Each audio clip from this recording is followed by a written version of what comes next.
Hello friends, welcome back to our channel. இந்த வீடியோவில் பார்த்தீங்கன்னா நம்ம வந்து தேங்காய் கூழ் தான் வந்து செய்கிறோம். ஸோ எப்படி செய்கிறதுன்னு வீடியோவை ஃபுல்லாக ஸ்கிப் பண்ணாமல் பாருங்கள். இது பார்த்திங்கன்னா நம்ம எல்லாருக்குமே ரொம்ப பிடிக்கும், குழந்தைங்கள்லாம் விரும்பி சாப்பிடுவாங்க. இது தேங்காய் பால் கொலக்கட்டைன்னு சொல்லுவாங்க. ஸோ நம்ம தேங்காய் கூழ்னு சொல்கிறோம். இதுக்கு பார்த்திங்கன்னா ஃபஸ்ட்டு நம்ம கொலக்கட்டை ரெடி பண்ணிக்குவோம். அதுக்கு நான் தேவையான அளவுக்கு அரிசி மாவு எடுத்திருக்கேன். அது வந்து சுடு தண்ணி வச்சு கொஞ்சோண்டு அந்த சுடு தண்ணிக்குள்ளே உப்பு போட்டுக்கோங்க. உப்பு போட்டு நல்லா கொதித்ததும் இந்த மாதிரி மாவு திரட்டி வச்சுக்கோங்க. திரட்டி வச்சுட்டு பார்த்திங்கன்னா நம்மளுக்கு வந்து என்ன ஷேப்புக்கு கொலக்கட்டை வேணுமோ அந்த ஷேப் ரெடி பண்ணி வச்சுக்கோங்க.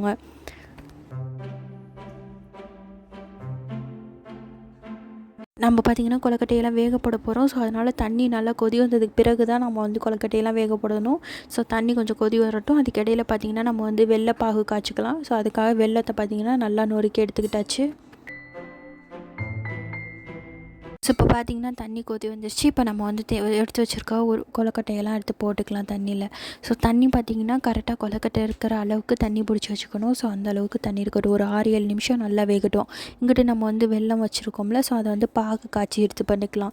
ஸோ வெல்லம் பாகு பார்த்திங்கன்னா வடிகட்டி தான் ஊற்றணும். ஒரு 6-7 நிமிஷம் நல்லா வேகட்டும். அதுக்கு இடையில் பார்த்திங்கன்னா நம்ம வந்து தேங்காய் பால் கெட்டி பாலாக வந்து அடித்து எடுத்துக்குவோம்.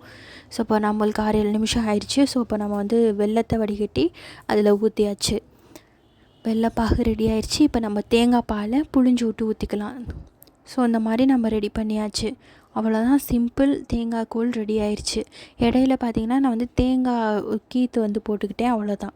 ஸோ அவ்வளோதான், தேங்காய் பால் ரெடி ஆயிடுச்சு. இந்த வீடியோ உங்களுக்கு பிடிச்சிருந்துச்சுன்னா லைக் பண்ணுங்கள், ஷேர் பண்ணுங்கள், நம்ம சேனலை சப்ஸ்கிரைப் பண்ணிக்கோங்க. தேங்க்ஸ் ஃபார் வாட்சிங். பாய்.